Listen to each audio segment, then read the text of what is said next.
रोजे का समय था। एक मस्जिद के एक मौलाना 20 वर्षों से लगातार रोजा रखते आ रहे थे। उन 20 वर्षों में ना तो रोजा छोड़ा ना रोजा तोड़ा। नियत के और नियम के पक्के थे। 5 वक्त के पक्के नमाजी थे। अल्लाह की इबादत में कंजूसी ना करते थे।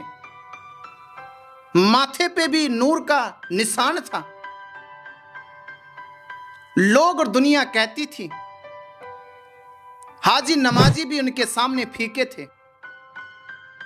ईमान के सच्चे वो मौलाना थे। एक दिन ऐसा वक्त आया,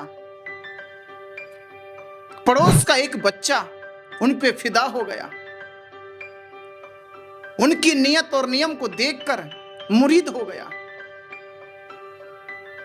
बच्चे ने सोचा कि मौलाना साहब को खीर खिलाऊंगा। गाय का दूध लाया, मेवा लाया, अपने हाथों से एक मीठी स्वादिष्ट खीर बनाई और लेकर पहुंच गया मस्जिद में मौलाना साहब के सामने। खीर मौलाना साहब के सामने पेश करी, विनती याचना निवेदन करा। मौलाना साहब अपने हाथों से बनाई है, शिद्दत से बनाई है, प्रेम से बनाई है। आपके आदर में, सम्मान में कि मैं आपको यह भेंट करूंगा, मेरी ये खीर स्वीकार करें। मौलाना साहब ने खीर स्वीकार करी। बच्चे ने खाने की जिद करी, मेरे सामने खाओ, अभी खाओ। मौलाना साहब ने इनकार कर दिया, यह कहकर मेरा आज रोजा है, अल्लाह की इबादत टूट जाएगी, खुदा नाराज हो गया तो मुझे बख्शेगा नहीं, माफ नहीं करेगा। 20 साल की सारी मेहनत, दिन की 5 नमाजें सब बेकार चली जाएगी, खुदा मुझे माफ नहीं करेगा। बच्चे ने कहा, मुझे ना पता आपके 20 साल का क्या नियम, क्या कायदा। मुझे क्या मालूम कि 5 वक्त की नमाज, ये गणित मौलाना साहब आपका, मेरी तो इतनी सी आपसे फरियाद।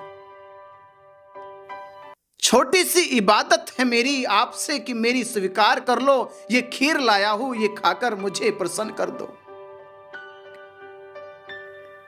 मौलाना ने आसमान की ओर देखा। गुनाह हो रहा मुझसे, गुनाह हो जाएगा, ये महापाप है। बच्चे से कहा, मैं ना खा सकूंगा। हां, इंतजार कर लो, शाम को रोजा इफ्तार होगा, तब मैं खा लूंगा। बच्चे ने कहा, मैं तब तक इंतजार ना करूंगा, खानी तो अभी पड़ेगी, नहीं खाओगे तो फिर का कोई भरोसा नहीं। मौलाना साहब ने सख्त लहजे में इनकार कर दिया, नहीं खाऊंगा। 20 साल के रोजा के पक्के, 5 वक्त के पक्के नमाजी हैं। बच्चे ने खीर उठाई और चल पड़े वापस अपने घर की ओर और आंखों से आंसू गिरने लगे। सुबक सुबक कर रोने लगा। अरे 12 साल का बच्चा था।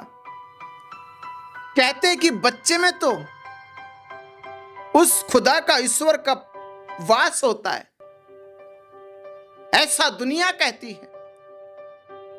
वही सुबक सुबक कर रोने लगा, मस्जिद से बाहर जाने लगा।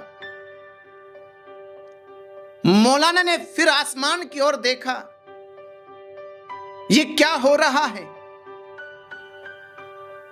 कैसी मुसीबत आन पड़ी आज मेरे पे। आज बच्चा मस्जिद से रोता हुआ सुबक सुबक के जा रहा है। मस्जिद यानी अल्लाह का घर, खुदा का घर, जिसमें स्वयं खुदा रहता है।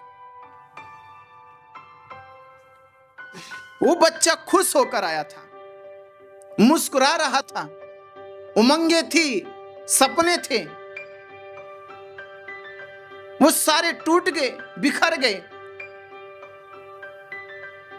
खुश होके आया और दुख लेकर जा रहा था, निराशा लेके जा रहा था। ये फिर खुदा का घर नहीं हो सकता। ये मौलाना आसमान की ओर देख रहा और सोच रहा, खुदा का घर तो वो, अल्लाह का घर तो वो कि आए तो दुखी और जाए तो सुखी, पर यहां तो उल्टा, आया सुखी जा रहा दुखी। लगता ये तो महापाप है, अधर्म हो गया। मौलाना ने बच्चे को रोका, ठहरो, रुको, खीर लेके आओ। मौलाना ने वो खीर का कटोरा लिया, ये परवाह भी ना करी कि 20 साल में जिसने रोजा ना तोड़ा ना छोड़ा, 5 वक्त की नमाजें पढ़ी, ईमान का सच्चा वो बंदा था, आज वो सब भूल गया। खीर का कटोरा लिया और खीर खा ली। मन में सोचने लगा, इस प्रेम से बड़ी कोई इबादत नहीं, इस प्रेम से बड़ी कोई इबादत नहीं, कोई नियम नहीं, कोई कानून नहीं, कोई नियत नहीं, कोई विनती नहीं। प्रेम ही सबसे बड़ा, मनुष्य का दूसरे मनुष्य के प्रति जो भाव करुणा का है, दया का है, उससे बड़ी कोई इबादत नहीं, कोई रोजा नहीं, कोई व्रत नहीं, कोई उपोषित नहीं। मनुष्य के चेहरे के सामने अगर मनुष्य का चेहरा मुस्कुराने लग जाए, जिसको कहते मंदिर, मस्जिद, गुरुद्वारा, चर्च, बुद्ध विहार, उसमें आकर कोई हंसने खिलने लग जाए, वही तो पवित्र स्थान है। और जहां से वापस कोई निराश रूठ कर दुखी होकर चला जाए, वो तो खंडर है, शमशान है। ऐसी मन में उमंगे जब मौलाना की जगी थी, इससे बड़ी कोई इबादत नहीं। तो मेरा कहना इतना ही दुनिया वालों से, इंसान की खुशी से बड़ा कोई रोजा नहीं, इंसानों के एक दूसरे के प्रेम से बड़ा कोई नियम नहीं, कोई नीति नहीं। ये सारी टूट जाए अगर मनुष्यों में प्रेम, मैत्री, करुणा जग जाए, क्योंकि इससे बड़ा संसार में कोई धर्म नहीं। नमो बुद्धाय।